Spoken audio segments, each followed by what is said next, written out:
Disney's Lorcana just might be the best TCG of 2025 already, and it looks like it's going to be consistent through 2025 for the game as well. And before all of you who do not play or collect Lorcana click off this, allow me a chance to explain. It's pretty simple. The way the TCG is moving and the way the company is taking things, I think they're being set up best to succeed in 2025 versus the other big, other four top TCGs. But without further ado, let's break it down and get into it.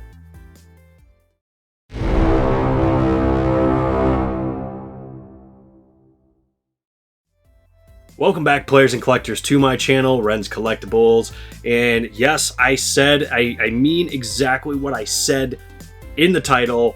I think Lorcana is set up to be the best game of 2025, the best TCG, I should say. And it's pretty simple, honestly. First and foremost, there's a lot of new players coming into the game, and I'm very much starting to see that across the board. And we'll get into it in just a little bit, but even in other countries. But just here in the United States, Canada, Mexico, I am seeing a lot of people talking about how they're getting into the game for the first time. They're sitting down to play the game, learning to play the game. I mean, even at my own LGS, I'm having people walk in and say, hey, I'm here to buy some Lorcana packs, or they're bringing kids in and they're wanting to buy Lorcana instead of Pokemon, which is also a thing going on right now. We'll get into that in a minute as well. But I think the game is actually growing pretty well right now. And if you guys were part of my channel, or look back a couple months ago, I made a video about Lorcana, like what is going on with it. And I'm definitely seeing a major shift through Lorcana. Now, not everybody's going to see that. Maybe in your area it's dead and it's staying dead right now. Or maybe you're in a booming area where Lorcana is plentiful and people are still playing it in, droves, and nothing's really changing there. Fantastic if you are in that latter group. Maybe you need to, if you're in the first group, maybe you need to just introduce the game to your friends. Easier said than done all the time, right? I know. But I just wanted to say that I have been seeing more people trying to pick up and play Lorcana than any other game. There's a lot of new games coming out right now too, so a lot of people are being spread across the board. But Lorcana, I feel like, is one that is definitely growing faster than the other major TCGs. So for that reason, that's my first reason why I think Lorcana is going to own 2025. Secondly, let's say 1.5. This is kind of like in between. I've said it in previous videos. I think Ravensburger is just a phenomenal company for Lorcana. Like, they've just been doing things correctly for the most part for the game, and they've been truly doing things to make the game better. And I do believe that even amongst some of the things that are very unpopular or things that I personally do not agree with, I feel like in the end they have a reason behind it. And there's probably a good reason that, regular folk like myself and maybe get you guys watching don't see, right? But Ravensburger, I think, is taking care of the game better than the other major companies. Like Pokemon's Pokemon, right? Let's talk about Pokemon for just a brief second, because this is a Lorcana video. It's not a Pokemon video, but this is a Lorcana video. But Pokemon is having major problems right now. I mean, they entered 2025 with some major problems, and they are seemingly not being solved at all. They've been addressed, they've been talked about, but we've not seen anything happen with it. And I'm talking about, the mass demand for their product, mostly from people who just want to resell. And I'm not saying anything against resellers here, we're not going to go down that rabbit hole or anything like that. I'm just saying there's so much demand for people to make money or invest money into the game for Pokemon that there is not even close to enough product, and that is hurting their collector base. It is hurting big time their player base, and I'm just seeing some huge declines in Pokemon just from that alone. In their future sets, their next set, that's the most current set, Prismatic Evolutions, is barely just arrived, and we're having these massive problems. And the next set, which is still months out, is facing similar issues already. So, you know, Pokemon's got some major things going on. Yu-Gi-Oh is still Yu-Gi-Oh. I mean, the gameplay for some extremely competitive people is getting better, I've heard. But for the casual players and for more of the collectors, it's not improving at all. And Magic it's Magic. It's Hasbro. They're always controversial.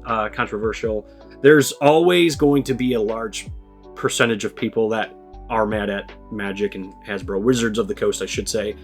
They're always doing something wrong in the eyes of fans and players. And I'm not like being sarcastic or anything like that. Like, it's just, there's always problems going on with Hasbro and Wizards of the Coast. So there's always issues with Magic. But not to say that it's still not a fun game. But Lorcana, I feel like is the only game right now amongst the big ones that is moving in a really good direction and just making it obvious that they're moving in the right direction. Like, the people that are in Lorcana, I don't see complaining about Lorcana. There are some groups of people and, you know, pockets here and there that are complaining about certain issues.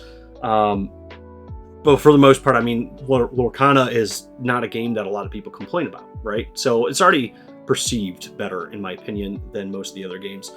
But if we're going to move on to option number two here, it is expanding. And I know this is different because Pokemon and Magic, and I think even One Piece at this point, it's already in multiple languages. It's already abroad everywhere, right? And I know Lorcana is abroad in Europe and, you know, some Asian places already, but they've just expanded into Japanese and Chinese markets, which is massive. Those are outside of like the American and European markets. Like, those are the next two, and I would argue maybe the Japanese might even be more popular market than for trading cards in general than the European market.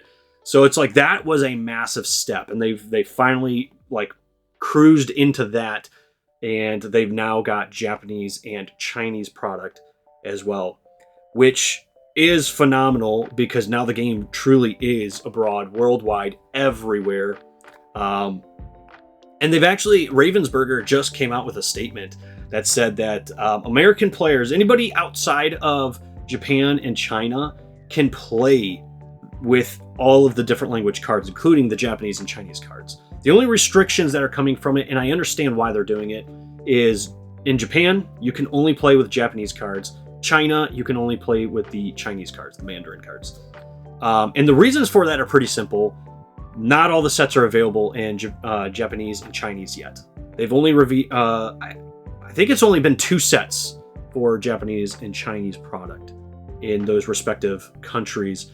So most likely when they get caught up to where the main print line of sets for, you know, the rest of the world is at, maybe they open it up to that. But the fact that they've just expanded into the 2 of these huge markets is great news for players and great news for collectors. I mean, most Pokemon players out there, Pokemon collectors, will tell you how much fun it is to open Japanese and now Chinese cards, and now we get to do that with Lorcana. So that's pretty sweet.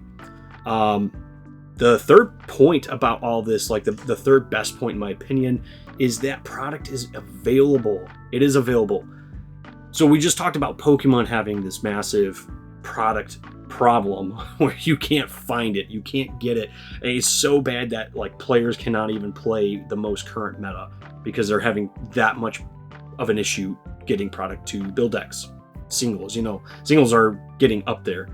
I pumped the brakes there. I know what you're thinking. The Pokemon is definitely the cheapest game out there to build decks, buy singles and build decks. But you gotta keep it relatively, you know, in perspective here. I know Lorcana is, you know, kind of mid-tier for price of singles and for decks and such like that. But Pokemon is seeing massive increase for it, and it's kicking a lot of people out of the game, especially, if I can speak, amongst the younger audience.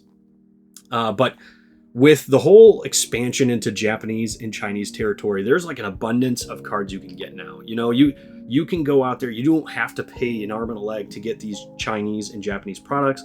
most of them are going for about $40 to $50 a box, which is really cheap.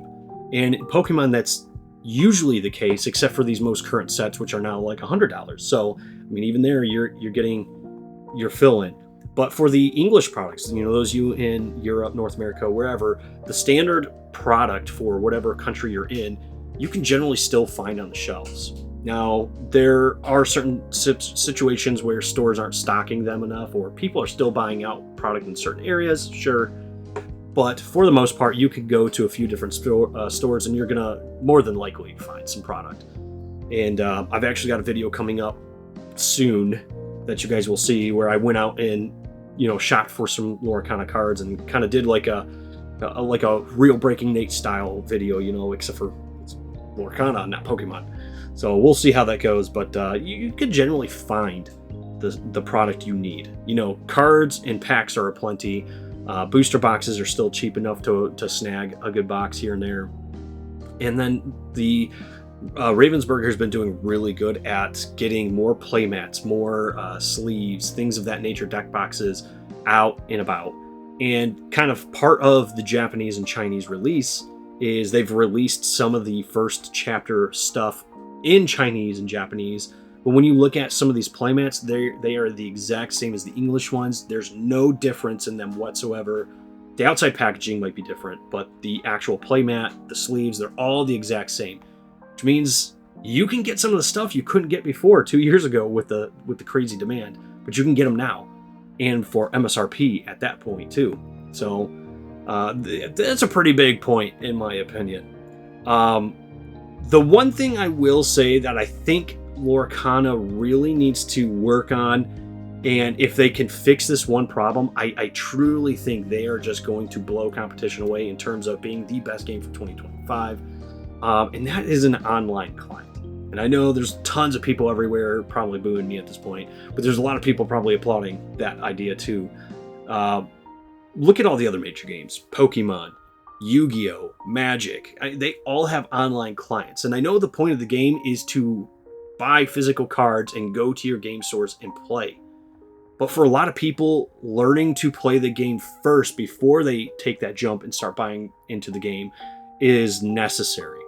And for a lot of people that don't have communities or are having a hard time growing communities, that might be their best option to play and stay in the game.